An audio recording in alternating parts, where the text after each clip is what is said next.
Senhoras e senhores conselheiros, senhor procurador, senhora secretária, boa tarde a todos.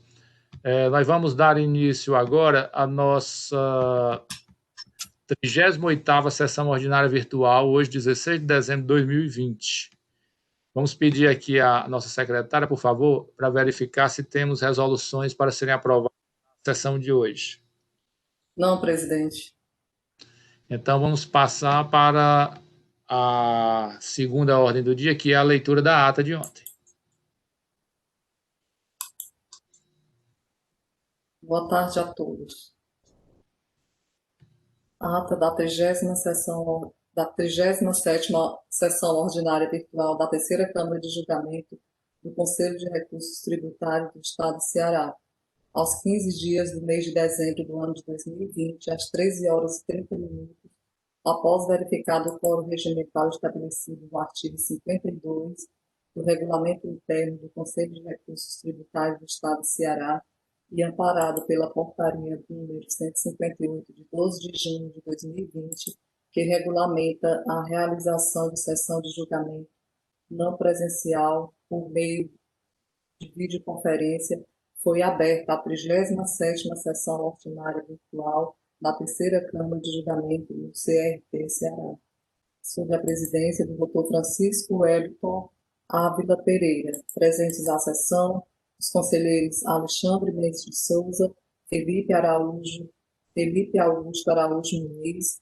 Micael Pinheiro de Oliveira, Lúcio Flávio Alves, Ricardo Ferreira Valente Filho e Tereza Helena Carvalho Rebouças Porto. Também presente o representante da Procuradoria-Geral do Estado, Dr. André Gustavo Carreiro Pereira. Presente ainda a secretária de Trabalho da Câmara, a senhora Ana Maria Ribeiro. Iniciada a sessão, o senhor presidente indagou aos conselheiros se estes receberam as resoluções enviadas pela secretária para apreciação e se há necessidade de correção. Não havendo nenhuma observação por parte dos conselheiros, as resoluções foram aprovadas. Ordem do dia.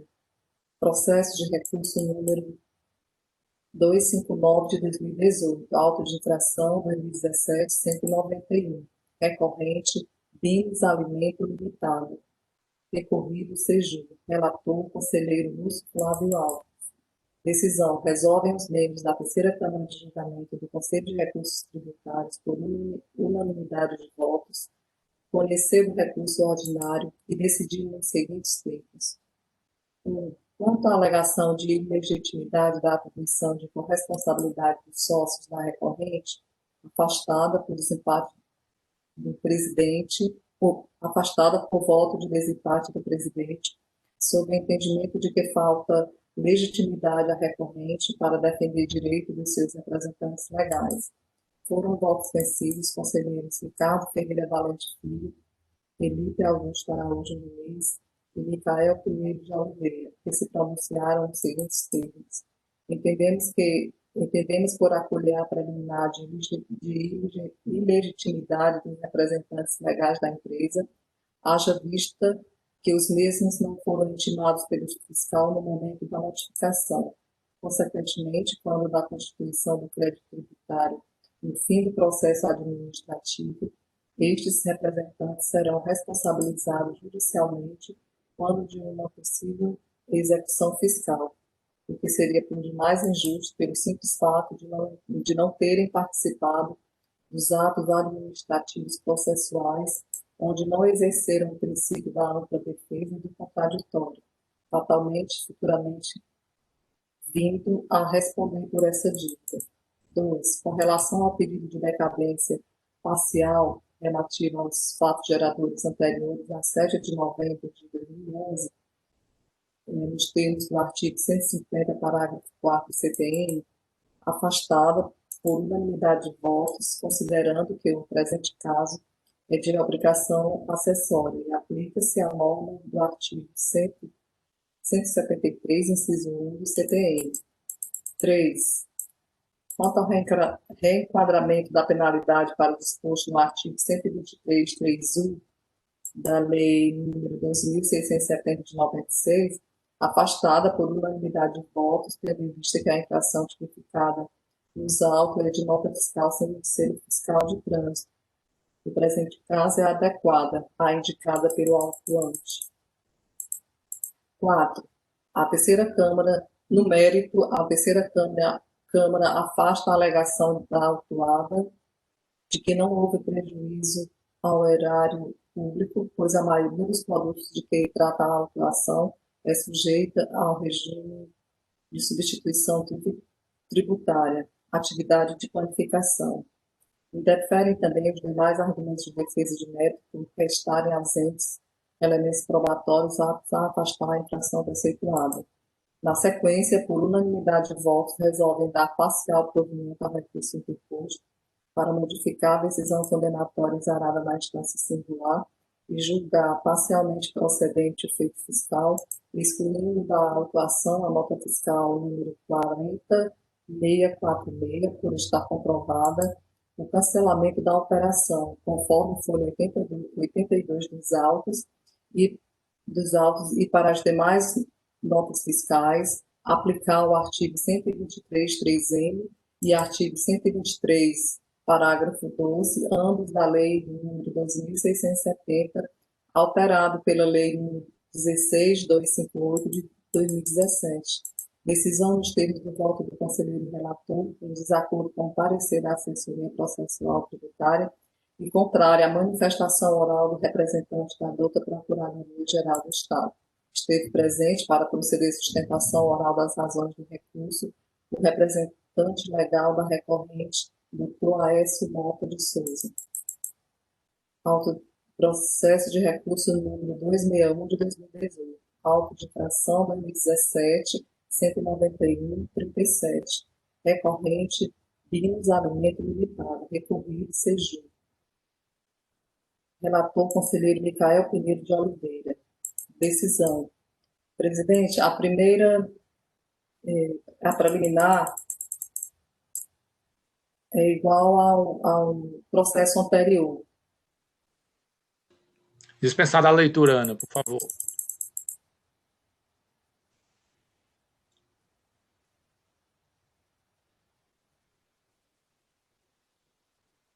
Decisão. Resolvem os membros da terceira Câmara de Julgamento do Conselho de Recursos Tributários, por unanimidade de votos, conhecer do recurso ordinário e decidir os seguintes termos. A primeira preliminar é igual ao primeiro processo. Dispensado. 2. Com relação ao pedido de decadência parcial relativo aos fatos geradores anteriores a 7 de novembro de 2011, nos termos do artigo 150, parágrafo 4º do CTN, afastado por voto de desempate da presidência, entendendo que, no presente caso, aplica-se o artigo 173, inciso 1 do CTN, uma vez que as notas fiscais não foram seladas e nem escrituradas pelo contribuinte, portanto, não cumpriu sua atividade de informar o fato gerador ao fisco. Foram votos vencidos favoráveis à decadência dos conselheiros Micael Pinheiro de Oliveira, que é o relator, Ricardo Ferreira Valente Filho e Felipe Augusto Araújo Nunes. 3. Quanto ao argumento de impedimento do autuante com incidem com as infrações capituladas no auto de infração número 2017, 191/30, afastado por unanimidade de votos, pois, embora as autuações envolvam as mesmas operações, trata-se de fatos geradores distintos. O objeto da presente autuação é de obrigação principal, e o auto de infração 2017, 191/30, a imputabilidade é pelo descumprimento da obrigação acessória, não existindo, portanto, a ocorrência divisível. 4. No mérito, por unanimidade de votos, a terceira Câmara resolve negar provimento ao recurso interposto para confirmar a decisão condenatória exarada em primeira instância, os termos do voto do conselheiro relator, de acordo com o parecer da assessoria processual tributária e em conformidade com a manifestação oral do representante da Procuradoria-Geral do Estado. Esteve presente para proceder à sustentação oral das razões do recurso O representante legal da recorrente, doutor Aécio Mota de Souza. Processo de recurso número 260 de 2018, auto de infração 2017, 191, 41. Recorrente Bios Alimento Limitada, recorrido sem júri. Relator, conselheiro Ricardo Ferreira Valente Filho. Decisão.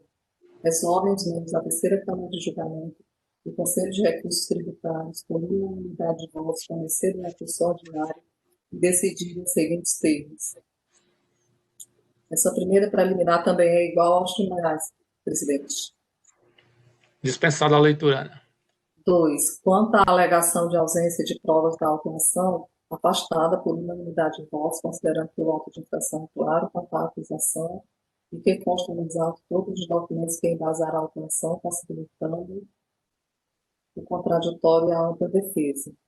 3. Quanto ao reenquadramento da penalidade para o disposto no artigo 8d da Lei nº 2.670, afastada por unanimidade de votos, tendo em vista que a infração tipificada pelo autuante é específica e adequada ao presente auto. No mérito, por unanimidade de votos, a terceira Câmara resolve negar provimento ao recurso interposto para confirmar a decisão condenatória exarada em primeira instância. Os termos do voto do conselheiro relator, de acordo com o parecer da assessoria processual tributária e em conformidade com a manifestação oral do representante da Procuradoria-Geral do Estado. Esteve presente para proceder à sustentação oral das razões do recurso o representante legal da recorrente, doutor Aécio Mota de Souza. Processo de recurso 258 de 2018, auto de infração 2017, 191, 29, recorrente Bios Alimento Limitado, recorrido Seju. Relatora, conselheira Tereza Helena Carvalho Rebouças. Decisão. Resolvem os membros da terceira Câmara de Julgamento do Conselho de Recursos Tributários, por unanimidade de votos, conhecer o recurso ordinário e decidir os seguintes termos. Essa primeira preliminar também é igual aos demais, presidente. Dispensada a leitura, Ana. 2. Quanto ao reenquadramento da penalidade para o disposto no artigo 123 ou para o artigo 123, 8d, todos da Lei número 2.670, afastados em razão de que a penalidade específica para o caso. No mérito, a terceira Câmara afasta a alegação da autuada de que não houve prejuízo ao erário público, pois a maioria dos produtos de que trata a autuação é sujeita ao regime de substituição tributária, atividade de planificação. Na sequência, por maioria de votos, resolvem dar parcial provimento ao recurso interposto para modificar a decisão condenatória exarada na instância singular e julgar parcialmente procedente o feito fiscal, reenquadrando a penalidade para a incerta no artigo 123, 8L da Lei nº 2.670 de 96. Decisão nos termos do primeiro voto de perchente vencedor, proferido pelo conselheiro Alexandre Mendes de Souza, que fica designado para lavrar a resolução. O representante da Procuradoria-Geral do Estado se manifestou em sessão pela procedência da acusação fiscal de acordo com a decisão singular e confirmando o parecer da assessoria processual tributária. Foi voto divergente da conselheira Tereza Helena Carvalho Rebouças, porque votou adotando o entendimento do representante da Procuradoria-Geral do Estado. Esteve presente para proceder à sustentação oral das razões do recurso o representante legal da recorrente, doutor Aécio Mota de Souza. É isso. Ata em discussão. Sem sugestões, a presidente dá ata por aprovada. Na ordem do dia, hoje, nós teríamos inicialmente o julgamento de 3 processos da empresa Quimil Indústria e Comércio de Resinas.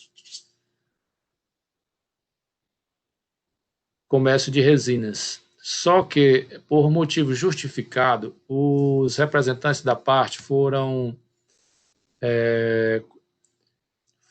convocados para compromissos fora do Estado inadiáveis e a presidência, atendendo ao pedido da parte, está sobrestando os 3 primeiros processos por motivo justificado, ficando na nossa ordem do dia hoje apenas o processo de número 1/4034/2018, auto de infração 1/2018-09452, que tem como recorrente cela de julgamento de primeira instância, e Medeiraço Comércio de Aços e Metais Limitada. Recorrido ambos. Relatoria do conselheiro, Dr. Micael Pinheiro de Oliveira, processo julgado parcial procedente em primeira instância, que também recebeu parecer da assessoria processual tributária pela parcial procedência. Com a palavra, doutor Micael, para o relato. Presidente, boa tarde. Boa tarde aos conselheiros, colegas aqui presentes, à Procuradoria, doutor André, a nossa secretária Aninha. Realmente, o processo de hoje, presidente, ele é bem extenso e eu acredito que realmente são aquelas coisas que acontecem melhor do que a encomenda, né? Se esse processo realmente fosse para o último da pauta, já seria bem desgastante, porque é um processo bem longo. Então, que bom que hoje é somente ele. Eu acredito não pela complexidade, mas pela extensão do mesmo. Bom, trata-se do auto de infração... Micael, por favor, eu não estou conseguindo ouvir, não. Para mim está baixo. Deixa eu ver se eu altero aqui, doutor. Espera aí, só um segundo. Veja se só alterar aqui a posição da câmera, que às vezes melhora um pouco. Espera aí.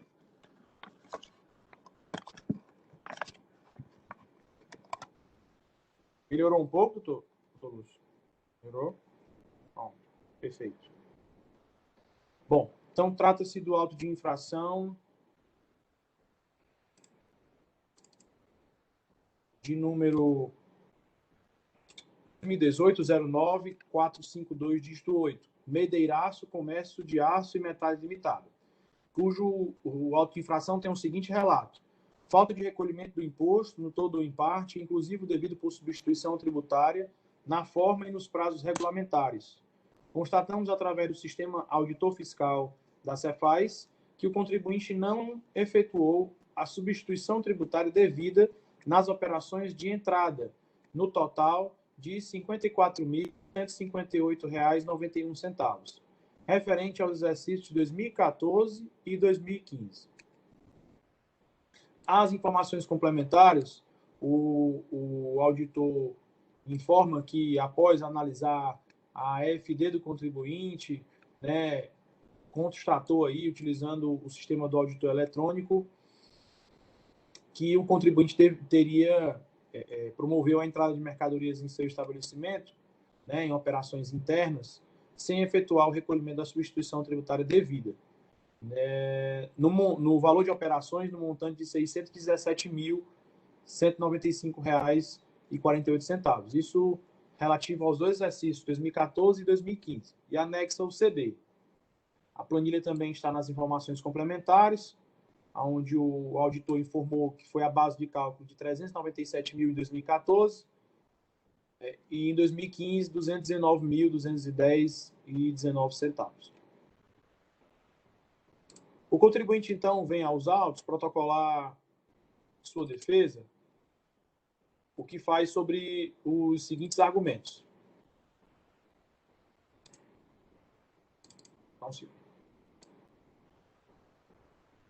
Inicialmente, ele informou, em cerca de preliminar, que o mandado de ação fiscal e o número da portaria que autorizou não estariam constantes no mandado de ação fiscal. Ele informou também que a autoridade designante para o mandato não possuía competência para o ato. Ainda em preliminar, ele informou que há uma nulidade em razão do termo de conclusão de fiscalização não indicar a base de cálculo e a alíquota aplicada ao caso. Motivo pelo qual a autuação e os dispositivos legais infringidos se tornariam difíceis para o contribuinte localizar, o que prejudicaria sua defesa. Informou ainda em grau de preliminar que o termo de intimação não se presta para esse fim, porque notifica o contribuinte para apresentar crítica e ajuste aos levantamentos da pré-auditoria, em anexo no prazo de 10 dias. Informa também que o processo administrativo tem que ser anexado os originais dos termos que deram origem à auto-infração. Informa ainda que nas informações complementares, no campo demonstrativo do crédito tributário, o fiscal faz menção de valores de crédito tributário sem indicação da base de cálculo e alíquota. Na lista de documentos constantes nas informações complementares, não foram entregues todos os documentos ali mencionados e os documentos não estão devidamente formalizados com um processo com numeração de páginas. Informa também que não se pode dar credibilidade a um processo administrativo que não tem numeração de páginas, podendo surgir um novo documento a qualquer momento, o que fere o princípio da ampla defesa e do contraditório. O contribuinte alega ainda que a não numeração das páginas no processo administrativo contraria o disposto no artigo 47 da Lei Estadual 15.614, norma que regula o processo administrativo da Cefaz. Informa também que o fiscal foi relapso nas informações complementares, impossibilitando a sua defesa, que o agente fiscal não especificou o artigo infringido, limitando-se tão somente a enumerar uma legislação infralegal de forma genérica. Informa também que o fiscal desconsiderou os créditos gerados nas operações realizadas pela sistemática convencional de apuração do ICMS, ou mesmo o ICMS pago pelo destinatário na mercadoria vendida pelo autuado, quando da revenda. Informa o contribuinte que esses créditos foram desconsiderados para o fiscal, quando da ação fiscal. Solicita perícia para que seja apurado o ICMS devido, considerando os valores de ICMS pagos pelo autuado. Informa ainda que devem ser excluídas as notas fiscais relativas a ativo imobilizado ou emitidas para consumidor fiscal, como consumidor final. Também informa que devem ser excluídas as notas fiscais oriundas de contribuinte, também obrigado pela substituição tributária, através do decreto 31.270, cujo responsável tributário da substituição seja o fornecedor autuado, no qual já teve o recolhimento do tributo. Traz ainda exemplos de notas fiscais emitidas pelos contribuintes substitutos tributários, do qual deveria ser retirado da ação fiscal esses créditos. Aponta notas fiscais que não estão sujeitas ao decreto 31.270, portanto, não estaria aí sujeitas à sistemática da substituição tributária. Informa também que não houve prejuízo ao fisco, uma vez que o recolhimento do imposto se deu pelo regime normal. Requer a desconsideração das notas fiscais em que o autuado era substituído e o aproveitamento desses valores. Informa, ao final, que a multa aplicada possui caráter confiscatório. E, por fim, solicita aí, né, um deferimento de certidão negativa de débito, que seja também encaminhada a presente impugnação, que se dê o seu provimento, e este é o final da impugnação. O processo, então, caminha para julgamento de primeira instância, e o julgador, lendo rapidamente a ementa, traz o seguinte: falta de retenção e recolhimento de ICMS com instituição tributária. O contribuinte não efetuou a substituição tributária nas devidas operações de entrada. Auto de infração parcialmente procedente. Decisão com base no artigo 73 e 74 decisão sujeita ao reexame necessário. Então, o julgador de primeira instância informou o seguinte. E aí, tem ponto a ponto, o julgador foi bem criterioso em não deixar nenhum ponto da extensa impugnação sem o devido contraponto. Então, eu vou aqui tentar perpassar rapidamente sobre todos os pontos que o julgador também trouxe. O julgador informou inicialmente que não é necessário que a portaria para a emissão do mandado de ação fiscal, não é necessário informar a portaria, e mesmo que fosse necessária, a sua indicação, ela trata-se apenas de um ato interno, então não necessita ser exposto ao contribuinte. Informou também que o servidor que assinou o mandado de ação fiscal, autorizando o início da ação fiscal, possui competência para tal ato, conforme põe a portaria 538 de 2017, publicada no Diário em 17 de janeiro de 2018. Ele também o julgador de primeira instância também alega que, ao contrário do que foi afirmado pela defesa, né, o contribuinte teve a oportunidade, sim, conforme o termo de intimação, para fazer os devidos ajustes. Né? No entanto, apesar de ter tomado conhecimento do resultado da ação fiscal, né, antes da lavatura do auto de infração, para que ele pudesse prestar algum esclarecimento sobre falhas, né, não o fez. O julgador de primeira instância também informa que a documentação do contribuinte está acostada ao processo num CD, as folhas 13. Informa também que nas informações complementares não há nenhum vício, o campo demonstrativo de crédito, informações complementares e os fatos estão bem delineados. E que, portanto, a relação com a indicação de todos os documentos, de todos os artigos, documentos entregues, ela foi devidamente atendida. O julgador de primeira instância também informa que o processo em análise foi devidamente formalizado, inclusive com numeração de folhas. A indicação do artigo infringido está, portanto, preenchida, que não há qualquer informalidade ou nulidade nas preliminares do processo. Por final, ele informa que existe uma confusão pela defesa quanto ao fato denunciado e a penalidade aplicada, uma vez que o autuado foi acusado pela falta de recolhimento de ICMS e substituição tributária devido pelas entradas, conforme dispõe o Decreto 31.270 de 2013. E o dispositivo legal apontado como infringido está correto, e a penalidade aplicável também. Isso foram as preliminares. Quanto ao mérito, o julgador de primeira instância, ele informa que a sistemática especial de recolhimento de substituição tributária, ela não pode ser infringida. Então, o contribuinte tenta, no seu pedido de perícia, se utilizar de outros créditos. Entretanto, o julgador de primeira instância informa que não se pode fazer esse encontro de contas tendo em vista sob pena de extirpar o sistema de recolhimento de substituição tributária. Então, informa que a alegação do defendente de que recolheu de forma diferente, solicitando uma perícia para apuração do imposto devido, após a consideração do ICMS pago por outra sistemática, não deve ser considerada, sob pena de que se extirpe a sistemática de recolhimento por substituição. E aí, por final, o julgador de primeira instância verifica que as notas fiscais citadas pelo impugnante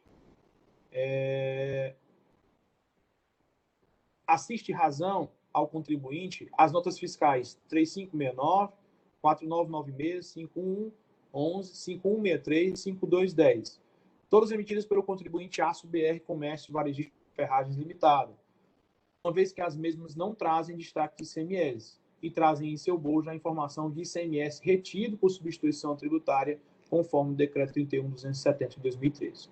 Portanto, o julgador de primeira instância faz a retificação com a retirada dessas notas que eu citei.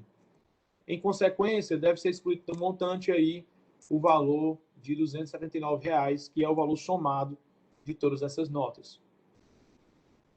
As demais notas fiscais citadas, tais quais 1099, 1110, emitidas por Conferro, e aí tem aqui Aço Cearense, Metálica Maia, Comercial Ferro e Golden Art, que eu não vou citar para não cansá-los, mas ele informa que não possui destaque de ICMS normal e não fazem qualquer referência a recolhimento de ICMS de substituição tributária, de modo que não podem ser excluídas.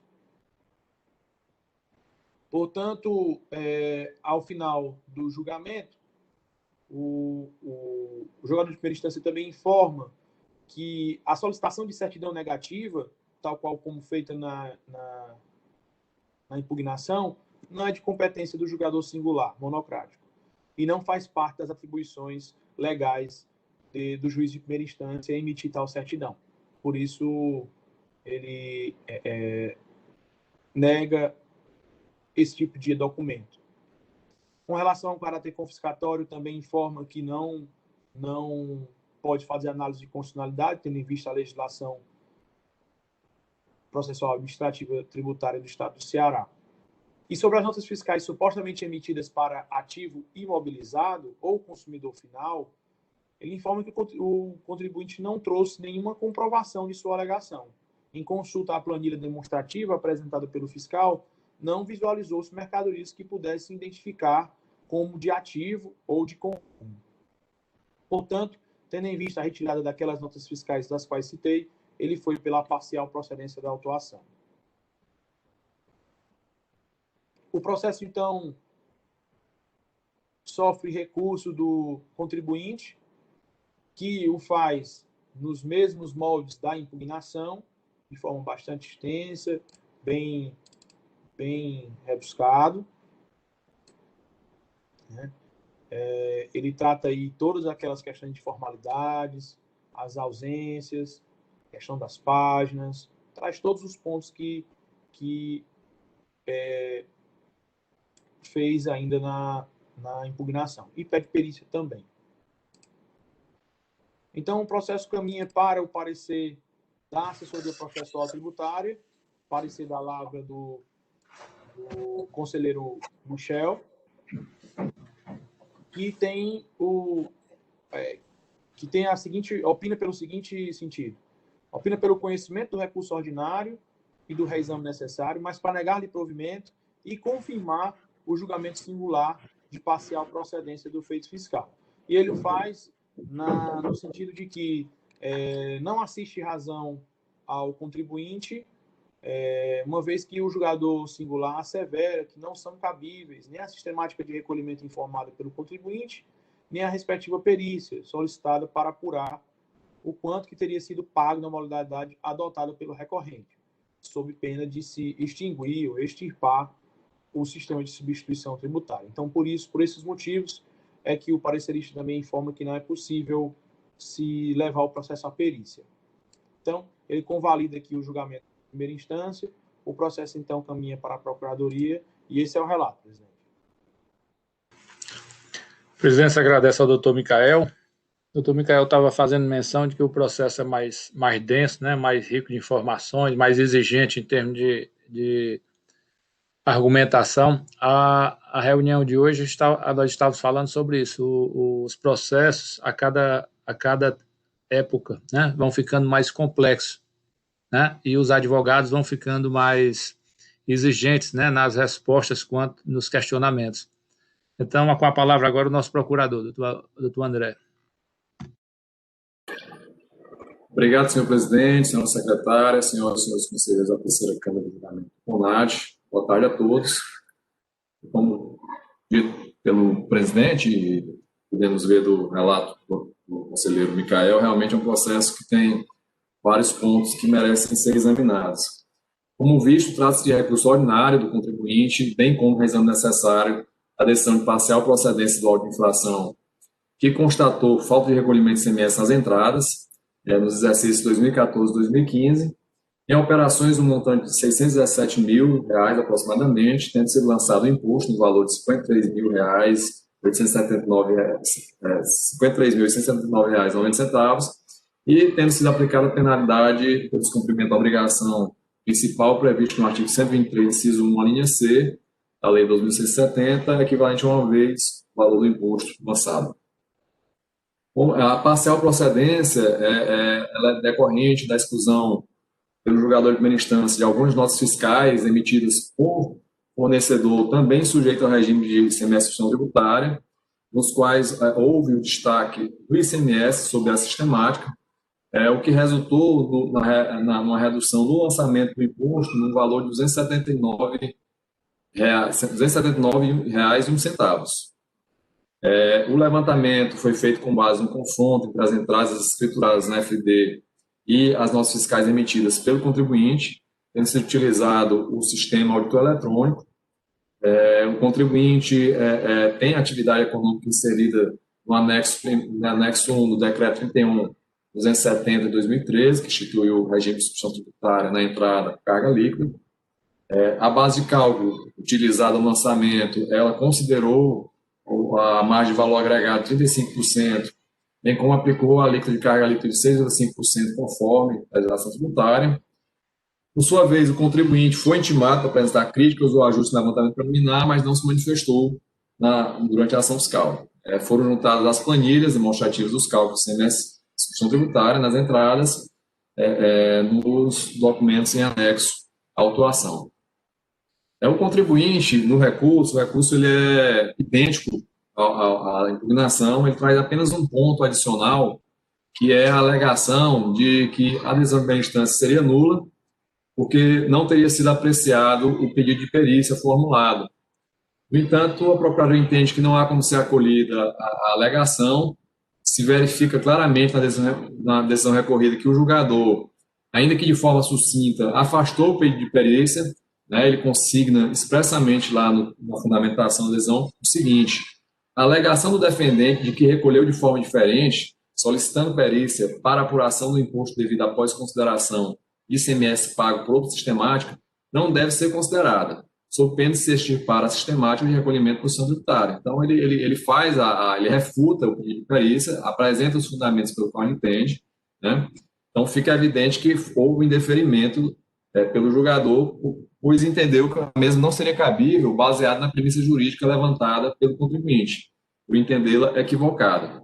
E, ademais, verifica-se que os demais pedidos que seriam objeto da perícia solicitada, as verificações, elas foram realizadas pelo próprio julgador, né? Ele examinou todos os documentos fiscais apontados pelo contribuinte, sobre os quais ele desejava que fosse periciada, se fosse feita uma análise pericial, e tanto é que acatou a exclusão de algumas notas, por entender que realmente, nessas situações específicas e diminutas, não era o caso do lançamento, porque já havia sido recolhido o mesmo ICMS tributária na entrada na operação anterior, já que o seu fornecedor estaria sujeito ao mesmo regime. Então, não há nulidade da decisão por esse ponto. E aí, tratando das demais preliminares do recurso, que reproduzem as que foram apresentadas à impugnação, o contribuinte alega nulidade da ação fiscal, pois não teria se indicado a portaria no mandado de ação fiscal, e bem como haveria incompetência da autoridade designante por não ter observado o disposto no artigo 821, parágrafo 5º do Regulamento CMS. No entanto, não há como ser acolhida essa preliminar, não é necessário portaria para emissão de mandado de ação fiscal, e ainda que fosse, não seria necessário sua indicação por se tratar de um ato interno da administração. Ademais, conforme foi bem apurado pelo julgador de primeira instância, a autoridade designante detinha competência para o ato, no período da fiscalização, conforme portaria 538 de 2017, publicada no Diário Oficial do Estado, no dia 17 de janeiro de 2018. Portanto, não há qualquer nulidade na ação fiscal por incompetência da autoridade designante.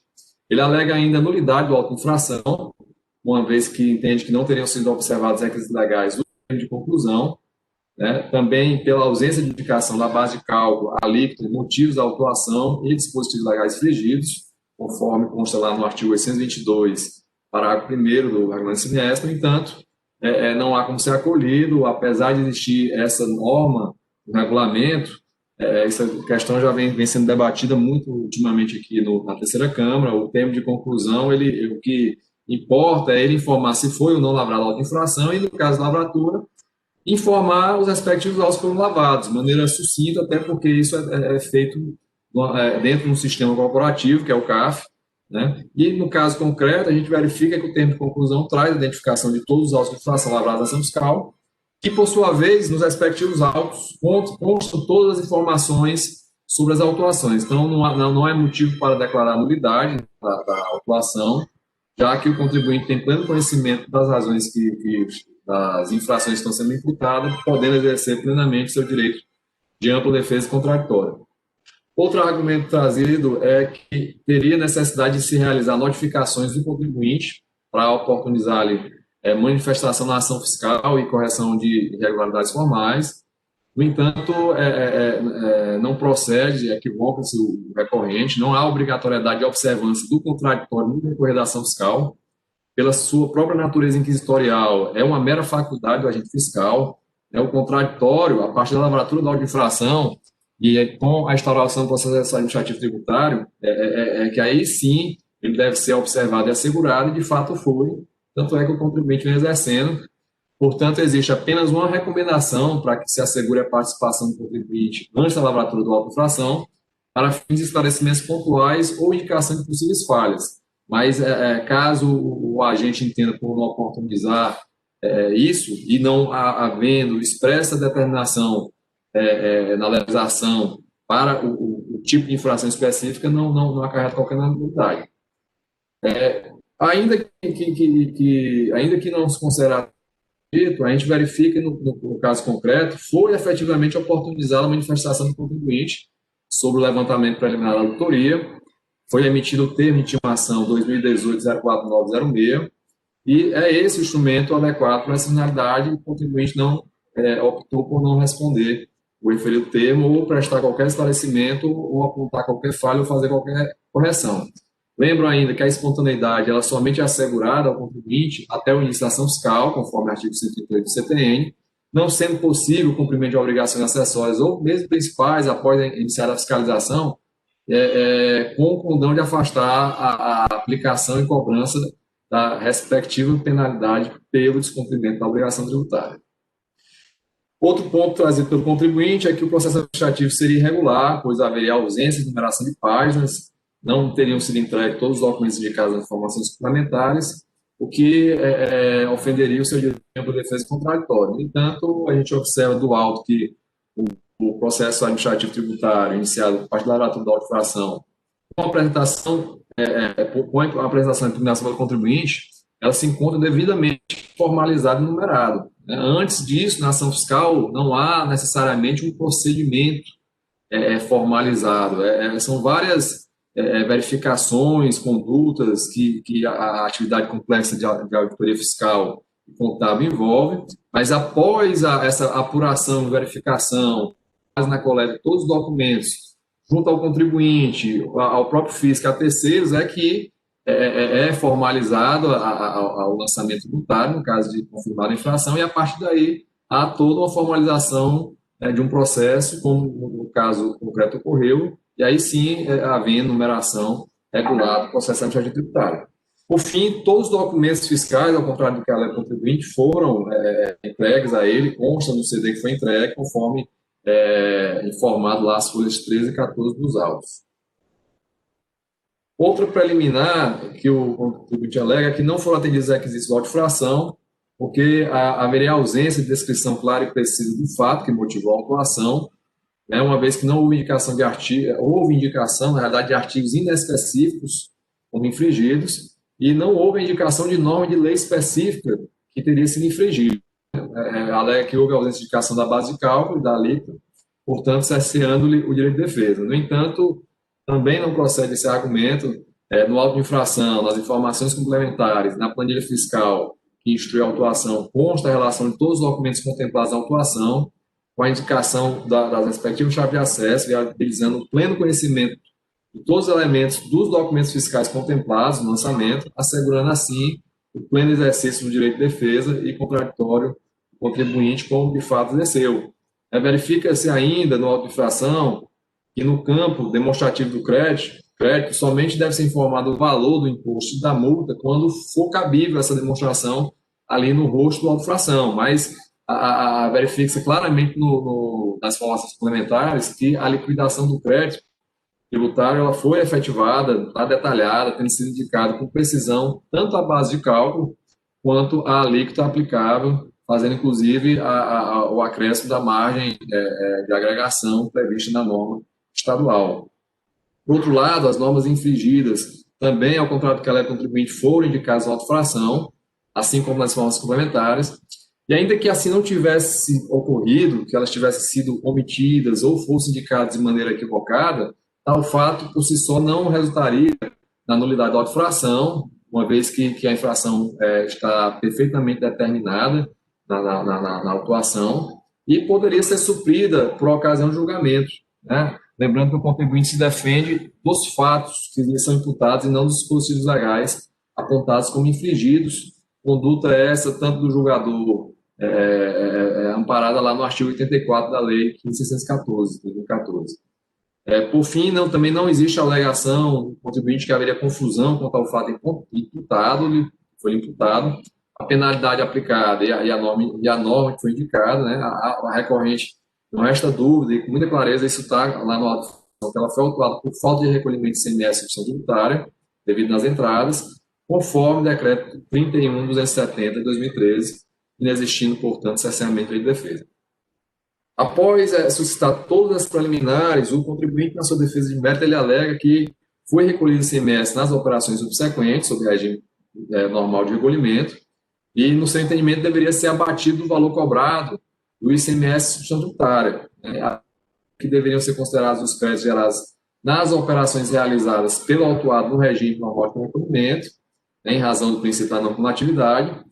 Pediu ainda a exclusão de notas fiscais de fornecedores sujeitos ao regime de substituição tributária do decreto 31.270, bem como argumentou que estaria contemplado na autuação notas fiscais eletrônicas de mercadorias sujeitas ao regime de substituição tributária, bem como em notas fiscais em que a autuada, na realidade, era substituída na operação, né, e que o imposto já teria sido recolhido, e que alega ainda a ausência de prejuízo ao fisco e enriquecimento ilícito do erário.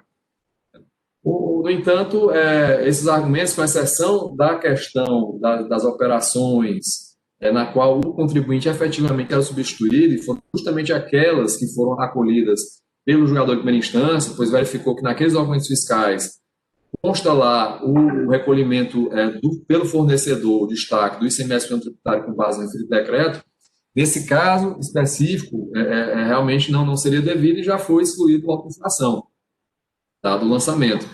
Mas, em relação às demais questões, não há como ser acolhida os argumentos. Por força do regime de substituição tributária estabelecido na legislação cearense, o contribuinte estava obrigado ao recolhimento do ICMS-ST, conforme o decreto mencionado, sistemática na qual a norma atribui a uma pessoa a obrigação de recolher imposto que seria responsabilidade de outra. O momento do recolhimento também, como os senhores sabem, é modificado, né, para antes ou depois da ocorrência do gerador, no caso era antes. Portanto, quando o contribuinte está submetido legalmente ao regime de ICMS tributário, não pode se utilizar sistemática diferente, não sendo necessária a aplicação do imposto recolhido por outra sistemática referente às mesmas operações para caracterização da infração. E foi justamente nesse ponto aqui que o julgador de primeira instância indeferiu a perícia, porque não era cabível, não era necessário, porque não é correta a premissa jurídica utilizada pela defesa. Ademais, também não há que se falar em enriquecimento ilícito do Estado, visto que o CTN assegura a restituição do contribuinte de pagamento de imposto feito de maneira indevida, né, ainda que decorrente de cometimento de erro por parte dele, né, ao adotar sistemático de recolhimento diverso daquela estabelecida na legislação tributária. Portanto, não procede o argumento de que, se ele fez o recolhimento posterior e o fez conscientemente que estava descumprindo a legislação, né, mas sequer prova nos autos, tal fato não permite que você aplique o princípio da não cumulatividade de maneira reversa. Não? Você compensa créditos em operações anteriores. Não há possibilidade de se compensar débito de operações posteriores e menos ainda no decorrer do lançamento de ofício no auto de infração. Né? Portanto, o contribuinte não pode se beneficiar da sua torpeza ao adotar procedimento não amparado no ordenamento jurídico. O auto de infração, como dito, não se presta à realização de compensação de condutas equivocadas do contribuinte, decorrente da falta de recolhimento no regime tributário legalmente previsto, com recolhimento indevido em regime tributário não amparado na legislação. Então, quanto à questão da ausência de prejuízo, lembro ainda que a responsabilidade por infrações ela depende da intenção do agente ou dos efeitos do ato, conforme previsto no artigo 136 do CTN. Né? Quanto às notas fiscais apontadas como indevidamente incluídas no lançamento, né, como já foi feito pelo julgador de primeira instância, com o qual a Procuradoria concorda, apenas procede ao argumento recorrente a 5 notas fiscais, mencionadas lá na decisão de primeira instância, emitidas pela empresa Aço BR Comércio para Registro de Ferragens, as quais não trazem destaque de ICMS e trazem em seu bojo a informação de ICMS retido por substituição tributária na forma do decreto 31.260 de 2013, as quais já foram excluídas da base de cálculo do valor, né, da base de cálculo do lançamento, no valor de R$ 279,01, correspondente ao ICMS lançado decorrente destas notas fiscais. Isso já foi acolhido pelo julgador de primeira instância, a Procuradoria ela concorda nesse ponto, razão pela qual já adianta que não deve ser provido o exame necessário nessa parte. né? Já em relação às demais notas fiscais citadas, todas elas possuem destaque de ICMS normal e não fazem qualquer referência a recolhimento de ICMS função tributária. O fato de um contribuinte ter adquirido mercadoria de outro contribuinte sujeito à regime de função tributária também não exclui sua responsabilidade pelo pagamento, né? Quando a obrigação ela não é cumprida pelo substituto, e isso está lá amparado no disposto nos artigos 431 e 432 do Regulamento do ICMS.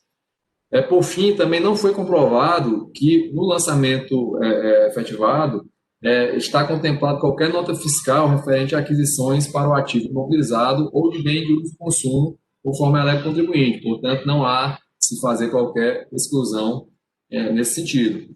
E aí remanesce a análise do pedido de perícia e entendemos da mesma forma que entendeu o julgador de primeira instância, não há como ser deferido, não se faz necessária a realização de perícia, assim como também um contribuinte nesse pedido, ele não atendeu os requisitos previstos no artigo 93 da Lei 15.614 de 2014. Ademais, também na análise do processamento tributário, é possível esclarecer todas as questões fáticas e jurídicas, conforme fez de maneira bastante detida a decisão de primeira instância. Portanto, revela-se necessária a perícia, devendo ser indeferida nos termos do artigo 97 da Lei 15.614. Por fim, traz o argumento de multa confiscatória, o qual não pode ser acolhido, já que a penalidade aplicada está em estrita consonância com a disposição legal, sendo vedado ao órgão administrativo de julgamento afastar sua aplicação com base em falta de proporcionalidade ou razoabilidade, pois incidiria em devido controle difuso de funcionalidade do estadual, não permitido ao órgão de julgamento administrativo, conforme é expresso no artigo 48, parágrafo 2º da Lei 16.614. Então, com todas essas considerações, a Procuradoria manifesta pelo conhecimento do recurso ordinário do resto necessário, mas para que sejam negados o provimento, confirmando a decisão de primeira instância de parcial procedência do auto de infração. É isso, presidente. Doutor André ficou aí esbaforido, quase sem fôlego, né? O processo está em discussão e eu acho que por uma questão didática, como tem questões formais, falhas formais, apontamento de falhas materiais, apontamento de vários quesitos, se a gente puder ir tratando um a um e já votando, a presidência agradece, até para facilitar aí para a Ana. Tá ok, presidente. Vamos lá. Antes de iniciar a elencar todos os pontos, né, e manifestar sobre eles, Doutor Micael, para mim está muito baixo, viu? Se eu consigo aumentar aqui.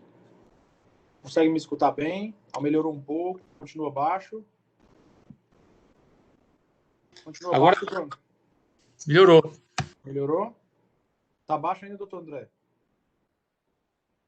Acho que tá baixo, né? Tá desligado. Melhorou, mas ainda tá baixo. Mas melhorou um pouquinho. Tá. Eu vou tentar falar um pouco mais alto, porque o microfone aqui já está no máximo. Bom, vamos lá. Presidente, então, para a gente tentar ser objetivo, porque são muito esquisitos, inclusive preliminares, vou tentar desencadear aqui um a um.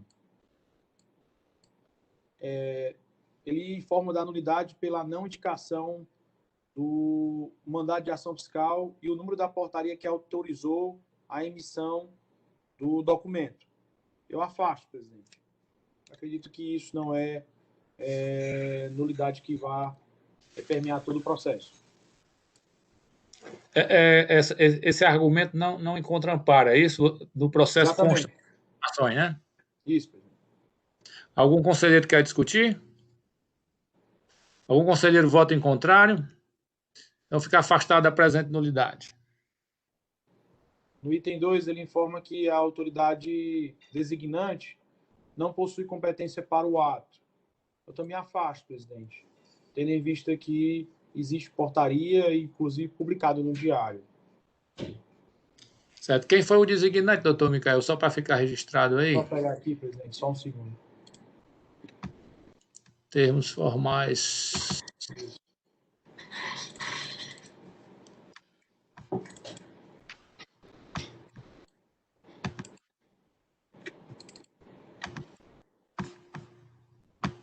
Termos formais.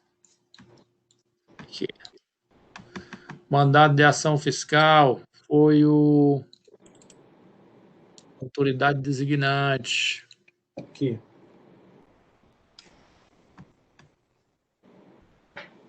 Foi o doutor Luciano Brito Ribeiro Freitas. Não, esse aqui foi o designado, né, presidente? Designado. Sob a supervisão do Raimundo Bezerra de Souza.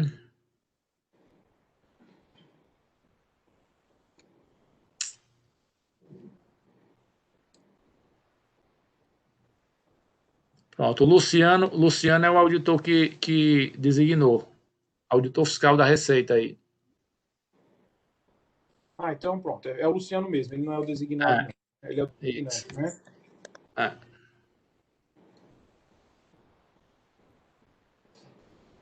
Pronto. Algum conselheiro é contrário à votação do relator? Também fica afastada a argumentação. Só um segundo, presidente.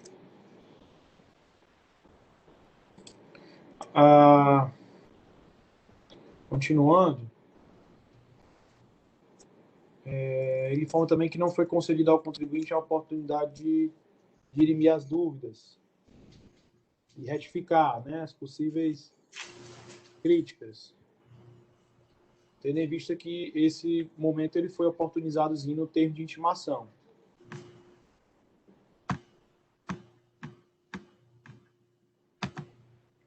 Termo de intimação que está aí as folhas 9. A apresentar crítica e ajuste do levantamento da pré-auditoria em anexo. O prazo de 10 dias. Pronto. Algum conselheiro quer discutir? Só esse ponto aí, só esse ponto aí é interessante. Como disse o doutor André, né, na fase de fiscalização, existe essa contraditória aí, né? Alguns autônomos que fazem essa faculdade, né? Eu até acho importante para que a empresa possa fazer essa crítica, mas não existe esse contraditório ainda a partir da ação, processo instaurado, aí se começa o processo com contraditório para a defesa. Então, só esse ponto aí. Os auditores, eles têm o hábito de conversar com os contribuintes, né, em relação aos levantamentos. A gente via muito nos de estoque, né? Os auditores permitiam que o contribuinte fizesse, como é que a gente chamava na época? A juntada de itens, era... né? Perguntava ao contribuinte se ele queria fazer junções, se ele tinha algo que não tinha sido considerado. Então, isso aí não é... Os levantamentos da auditoria não são totalmente fechados a esse ponto. Algum conselheiro é contrário aí ao relator? Também fica afastado da presente argumentação. E acredito que também, presidente, esse ponto é porque como foi um relatório feito pelo auditor fiscal eletrônico, né, que é aquele sistema que faz aquele confronto de tudo, né, ainda ele é totalmente... O documento que sai dele é totalmente editável pelo auditor para fazer um ajuste, né? O item 4... Desculpa, o item 5. O termo de estimação não se presta a esse fim. Presidente, eu acredito que o item 4 e o item 5 são dois itens que se unem em um só. Pode fazer a junção dos dois, ok? Exato. Aí o item 6, que é o processo administrativo, deve ser anexado os originais dos termos, né, que deram origem ao auto de infração. Eu afasto também, presidente. Até porque quando tem mais de um auto de infração, na mesma ação fiscal vão ter cópias, né? Só vai as cópias, exatamente. Algum conselheiro quer se manifestar? É contrário? Também fica afastada por unanimidade. Bom, ele traz aqui o item 7, que no caso de descumprimento de obrigação acessória, o contribuinte deveria ser intimado para regularizar a situação. Eu afasto também, até não entendi muito bem esse item, até porque ele trata aqui de falta de recolhimento e substituição tributária, nem deve ter sido um tópico, enfim, que entrou, mas eu afasto, por exemplo. Algum conselheiro quer discutir? Algum conselheiro vota em contrário? Fica afastado também por unanimidade. Ele informa que nas informações complementares, no campo demonstrativo do crédito tributário, faz menção ao valor do crédito sem a indicação de base de cálculo de alíquota. Eu também afasto, presidente. O contribuinte faz defesa, sabe o que está se defendendo aqui nesse caso. E o levantamento consta dos autos, né? Sim, consta nos autos, inclusive no CD também tem a planilha. Ok. Algum conselheiro quer discutir? É contrário? Não, senhor presidente, só observar que eu olhei aqui e consta a base de cálculo, o valor da alíquota de 35% de agregado, e ele aplica o percentual do imposto de 6,5%. Está lá nas informações complementares. O conselheiro pode até verificar e também ressaltar no sua resolução. Com certeza, doutor Alexandre. Com certeza. Bem-vinda à colaboração do doutor Alexandre. Então, também, por unanimidade, fica afastada a presente argumentação. Bom, ele informa também, tem 9, que não foram entregues a eles os documentos mencionados nas informações complementares.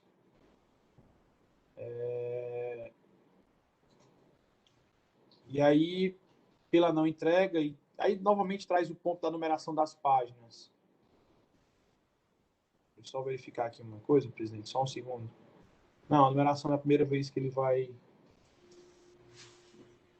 É a primeira vez que ele vai trazer. Pronto. Então, no item 9, ele traz a questão das informações complementares, dizendo que os documentos não foram entregues, mas consta o CD com todos os documentos, e também informa que não se pode dar credibilidade a um processo que está sem numeração. Entretanto, o processo consta, sim, numerado e autuado, pelo menos aqui no processo que eu estou verificando, presidente. Algum conselheiro quer discutir? Uma condição da própria defesa, porque ele cita lá na defesa as notas fiscais, o número da nota que pede a exclusão, do qual o julgador excluiu 5 notas. Então, ele teve acesso, sim, ao CD, do qual consta todas as notas fiscais, chave de acesso. Então, acho que, como dito pelo relator, aí, as provas foram, sim, entregues à empresa, sim. Só para complementar, doutor Lúcio, lá nas folhas de número 3 das informações complementares tem documentos anexados, cópia do mandado de ação fiscal, cópia do termo de início, cópia do termo de intimação, termo de conclusão, demonstrativo falta de recolhimento, exercício 2014-15, abre parênteses CD, mídia, abre parênteses CD, contendo planilhas ativas de falta de recolhimento, ICMS ST 2014-2015, cópia do SPED 2014-2015. Isso aqui são os documentos anexados e tem a assinatura do representante legal, só para constar. Perfeito. No item 10, ele informa que o agente não especificou o artigo infringido. Né? E aí, já como é conhecimento, como é jurisprudência ser disso aqui nesse tribunal, no sentido de que o contribuinte não se defende dos artigos, mas do relato da infração. Né? Então, tanto é que esses artigos podem ser modificados no curso do processo administrativo. Então, afaste também, presidente. Algum conselheiro quer discutir? Contrário? Afastado por unanimidade também.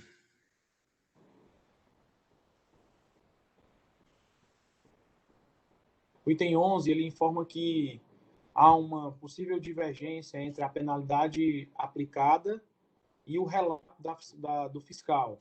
Né? Entretanto, ele é, na verdade, uma derivação do item 10. Ainda assim que a penalidade aplicada pelo artigo tivesse diferente daquela do relato, o que nos interessa, pelo menos é isso que eu depreendi da jurisprudência do tribunal, do contencioso, é que o relato que precisa estar preciso e cristalino, né? E aqui está. Então, se ele não condiz com a penalidade aplicada, ela pode ser alterada durante o curso do processo. Mas não está. Também a penalidade está correta.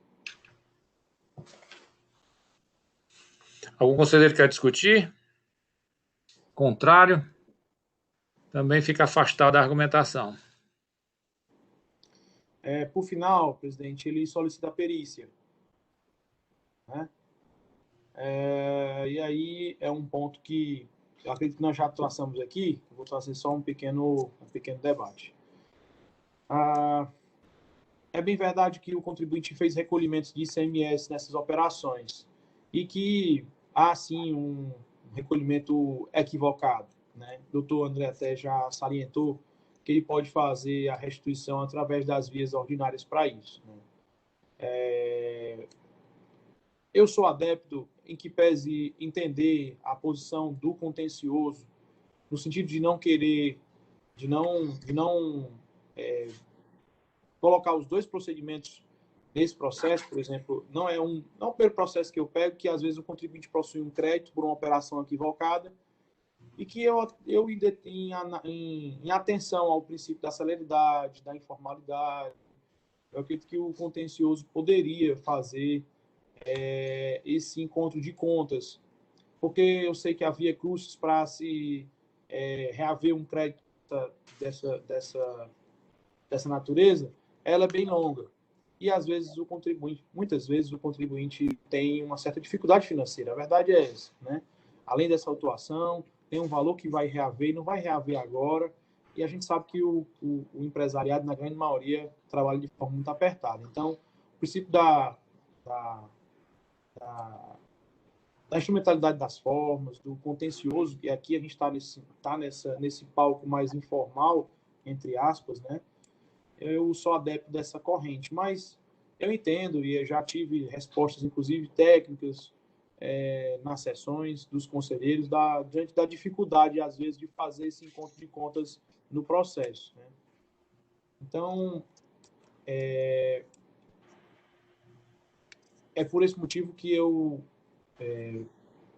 vou prestigiar os entendimentos do contencioso e vou afastar essa perícia, presidente.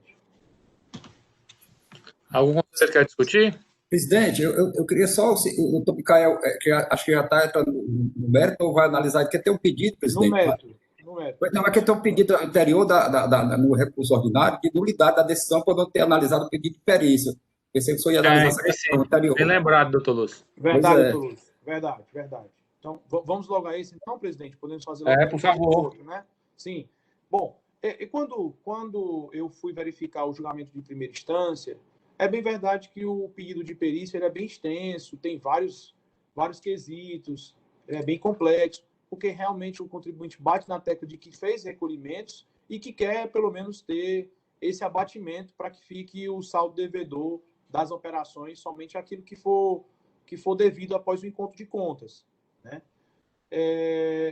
No julgamento de primeira instância, a gente observa que a julgadora ela falou apenas em um único parágrafo, bem apertado, mas ela justificou a sua negativa da não perícia, tendo em vista que, para ela, caso seja feita a perícia, estaria-se aí jogando a sistemática da substituição tributária afora, né? Então, estaria desconsiderando, e nas palavras dela, estaria se extirpando essa sistemática. Então, mas ela fez, sim, a negativa. Está lá no julgamento. O doutor André até leu também o parágrafo que ela faz menção. Deixa eu só pegar aqui. O primeiro parágrafo da folha 149 do processo. Então, ela faz menção, sim, informando que não pode acatar a perícia, porque ela tem um problema de sistemática de apuração do imposto. Ela não entende que pode ser feito esse encontro de contas. Algum conselheiro quer discutir? Presidente, sim. Aqui, essa matéria, presidente, eu acho que a gente tem que ter, né, uma discussão, porque já teve várias situações de acatamento dessa questão da perícia quanto à análise. Então, eu acho que a julgadora sim fez, né, essa análise de perícia, né, e o fundamento foi até por isso que eu fiz a intervenção, foi utilizado pelo doutor Micael também, né, em outros processos também, que essa mesma situação de existir uma sistemática de tributação específica e o contribuinte não cumprir aquela sistemática e depois querer fazer um ajuste de conta. Eu sei que o contencioso, pelo menos eu já participei de 2 sessões, né, sobre essa questão, assim, tem, assim, alguns conselheiros têm entendimento, assim, divergente, não é uma coisa unânime, mas o entendimento que eu firmei uma vez na Câmara Superior foi no sentido que, se existe aquela sistemática, ela deve ser observada, né, e não cabe ao contribuinte ficar fazendo a escolha de qual sistemática vai ser feita, e depois o fisco ir atrás de fazer um encontro de contas. Eu sei que tem conselheiro que defende essa questão, mas nesse processo, mais especificamente, depois, quando o doutor Micael entrar no mérito, eu vou fazer uma análise também, né? Eu acho que, se for feito o que a parte está querendo aqui, vai se fazer a nova auditoria, né? Vai se fazer um trabalho além do que foi feito pelo agente fiscal, né? Posso até entrar logo na questão, presidente, o seguinte: o que foi feito aqui? Ele pegou na planilha, no CD, você vê de forma bem clara, O CD consta o produto, quantidade, unidade, o valor do item, valor desse ponto, se ele for feito, base de cálculo CMS, ele faz base de cálculo ST, ele faz lá pegando vários produtos e faz cobrando só a questão da carga líquida. Né? Ele faz o agregado de 30, né?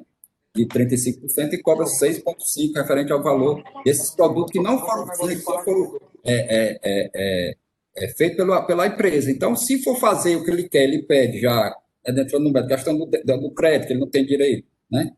Então, se for feito, vai ser feita uma nova auditoria que não foi feita. Então, o meu entendimento é que nessa situação, como também em outros processos eu defendi, eu acho que ele não vai perder, né? Apesar do doutor Micael, todo respeito ao doutor Micael, ele colocar a questão da economia processual, mas a gente está julgando essa constatação. Se ele vai ter direito à restituição, como diz o procurador, ele vai ter direito ao processo de restituição, se ele comprovar que pagou a maior, porque até ele está só argumentando, né?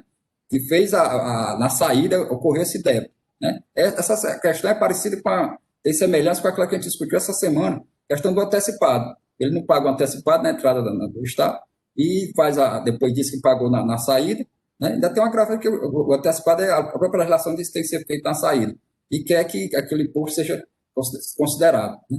Aqui tem uma sistemática específica. Se a gente observar a questão o objetivo da lei, né, da Lei 14.235 de 2008, que é a lei da carga líquida, ela vai falar o objetivo justamente de uma tributação, uma operação simplificada, no sentido de neutralizar a questão da concorrência desleal.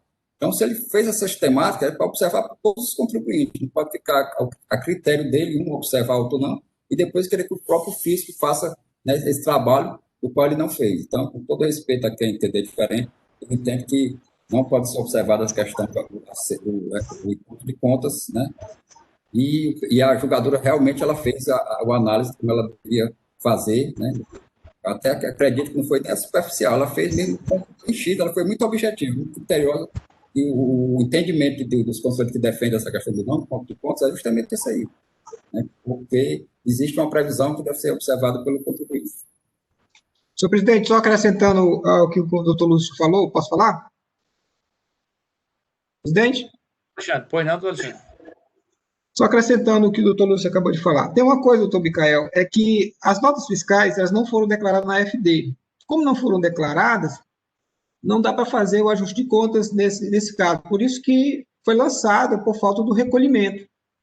Ele deveria, como ele não lançou, tá certo? E aí a julgadora, quando ele faz o pedido, fez algo que ele era para ter feito, porque tem notas fiscais que houve o recolhimento por parte do contribuinte emissor. E ele poderia até se creditar desse valor. E outras é da responsabilidade dele, ao entrar, pagar esse ICMS. Como ele também não declarou, ele achava que não ia pagar. Então, foi por isso que foi feito. Então, não dá para fazer, nesse caso, o ajuste de contas. Eu entendo que não dá por esse motivo. Era da responsabilidade dele declarar corretamente, como ele não declarou corretamente, então foi a falta de recolhimento pelo erro dele, pela omissão dele. É o meu entendimento, senhor presidente. Eu entendi, doutor Alexandre. É porque nas informações complementares, ele coloca que as notas fiscais eletrônicas foram emitidas pelo contribuinte e foram registradas no sistema de registro e controle da Cefaz. Na FD, inclusive. Então, lá nas informações complementares, nas folhas 4, ele informa que as informações foram, as operações, só ler aqui, procederam o confronto das entradas escrituradas informadas na FD, oriundos dos arquivos da FD, e as notas fiscais eletrônicas cometidas pelo contribuinte, todas registradas no sistema de registro e controle da Cefaz. E aí constatou-se através do auditor eletrônico as divergências. Né? Mas, enfim, presidente, acredito que está superado o tópico. O doutor Alexandre já me explicou, o doutor Lúcio também. E eu também entendo que a gente não poderia entendo esse lado da moeda, que a gente não poderia abonar um contribuinte que, eu não sei se deliberadamente ou não, utilizou uma outra sistemática, né? Mas, enfim, ele vai ter que utilizar as outras vias para poder reaver esse crédito. Ok. O doutor Micael está votando pelo afastamento, né, da nulidade do julgamento singular, não é isso? Algum conselho contrário? Então, por unanimidade de votos, também fica afastada a argumentação da parte. Perfeito. O pedido de perícia, o contribuinte faz também, eu afasto o pedido de perícia, né? Pelos mesmos motivos dos quais eu já citei, presidente. Algum conselheiro é contrário ao relator? Por unanimidade de votos, fica afastado o pedido de perícia também. Perfeito. E aí, no mérito,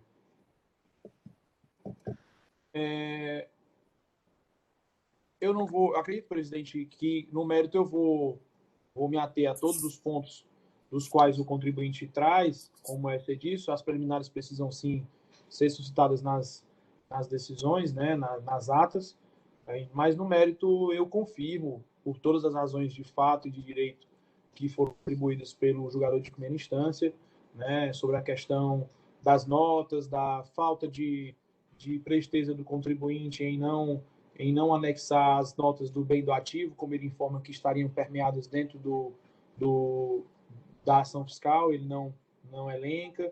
As notas dos quais ele indicou que haveria substituição tributária recolhida foram devidamente retiradas. Então, no mérito, como nós não precisamos pontuar, né, todos eles, se eu puder, já posso fazer o meu julgamento, presidente? Sim, por favor, doutor Micael. Só antes do Micael julgado, presidente. Eu acho que esse ponto que o Micael colocou aí eu acho que é muito interessante, porque a parte, pelo artigo 6º do decreto, o bem de ativo consumo isento, não, ST, né, realmente não é para ser exigido. E quanto a nota fiscal citada, né, foi excluída, assim como nota fiscal de ST, ele consegue comprovar. E as outras de ativo imobiliário de consumo, ele cita, mas não traz o número da nota. Por isso que o julgador, né, Micael, não excluiu. Então, acho importante isso aí, porque realmente não é para se cobrar, mas o fato de ele ter pedido, ter informado, né, mas não ter trazido aos autos a nota fiscal referente a ST ativo, por isso que o julgador não excluiu. Já diferente das outras que ele traz lá, e o julgador foi lá, olhou, realmente é para ser excluído, porque ST vem sem destaque do imposto, o artigo 6 diz que não é para ser cobrado. Então, ressaltar esse ponto destacado pelo relator. Ok. Obrigado, é isso mesmo. Exatamente. Como ele não logrou êxito em apontar e comprovar, então eu decido pela confirmação do julgado de primeira instância, pela parcial procedência, conheço do exame necessário, do recurso ordinário, né, para negar-lhe provimento, para deixar inalterada a decisão conforme julgamento de primeira instância, em consonância com o parecer da assessoria processual tributária e da Procuradoria-Geral do Estado, presidente. Doutor Ricardo.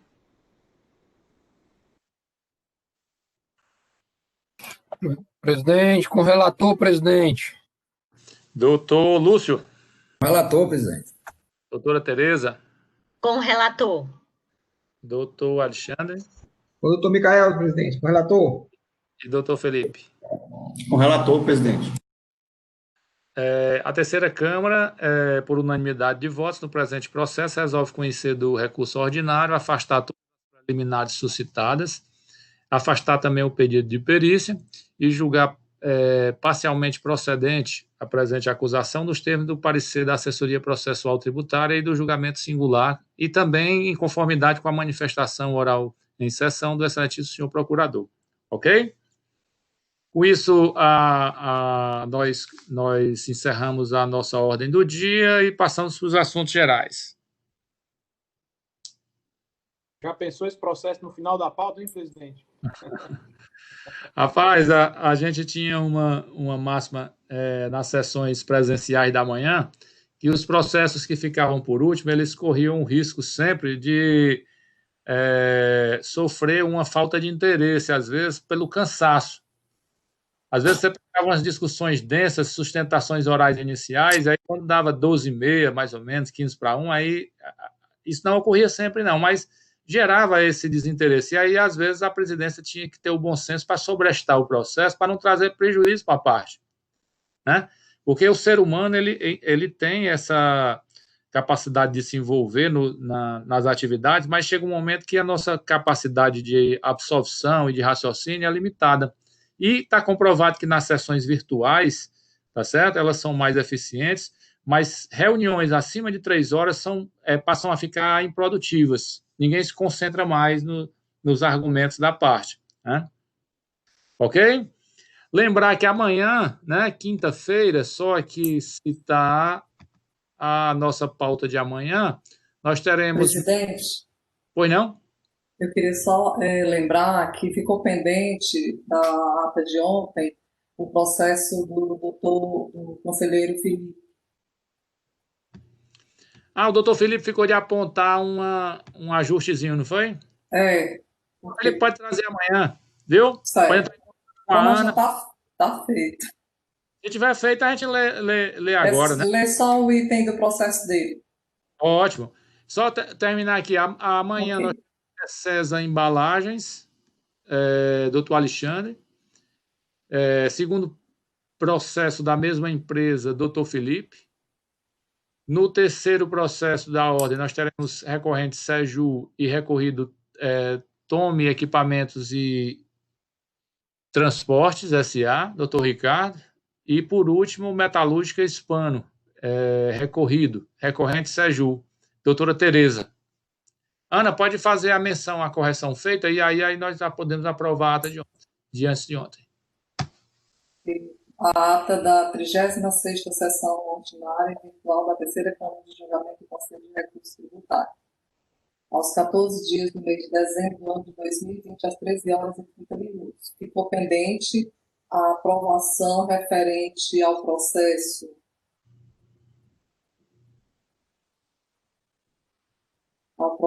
número 1000, auto de infração 2017-2001-04, recorrente Seju e Quinil Indústria de Comércio de Resina, recorrido ambos. Relator, conselheiro Felipe Augusto Araújo Muniz. Ficou pendente em relação ao mérito. No mérito, a terceira Câmara resolve dar provimento a ambos os recursos e, por unanimidade de votos, confirmar a decisão proferida pela primeira instância, que julgou parcialmente procedente a ação fiscal, excluindo da atuação a nota fiscal número 35.470, uma vez que a exigência de selagem deve recair sobre a nota fiscal número 35.472, destinada a acompanhar a mercadoria referente à mesma operação, portanto, cumprindo a finalidade de controle da operação em seu conjunto. Aplicar para as notas fiscais não escrituradas o artigo 123.3m da Lei nº 12.670, alterado pela Lei nº 12.258 de 2017. E para as notas fiscais escrituradas, o artigo 123.3m, combinado com o parágrafo 12 da Lei número 12.670 de 96, alterado pela Lei número 16.258 de 2017. Vale destacar que durante a ação fiscal não existiu cobrança do ICMS nas operações autuadas. Decisão dos termos do voto do conselheiro relator em desacordo com o parecer da assessoria processual tributária e contrária à manifestação oral em sessão do representante da Procuradoria-Geral do Estado. Ana, só uma dúvida. No começo é dar parcial provimento, né? A gente modificou só uma parte, né? Então, foi, só no mérito. Então é dar parcial provimento. Resolve dar parcial provimento a ambos os recursos. Isso, ótimo. Ok? Alguma alteração na leitura? Então, fica complementada a ata da sessão de antes de ontem, né, a 36ª, se não me engano, e aprovada na sessão de hoje, ok? Sem mais para o expediente de hoje, agradecemos a presença de todos e convocamos a todos novamente para a sessão de amanhã, a partir das 13h30. Obrigado, senhor presidente. Boa tarde a todos e até amanhã. Até amanhã. Até amanhã. Até amanhã.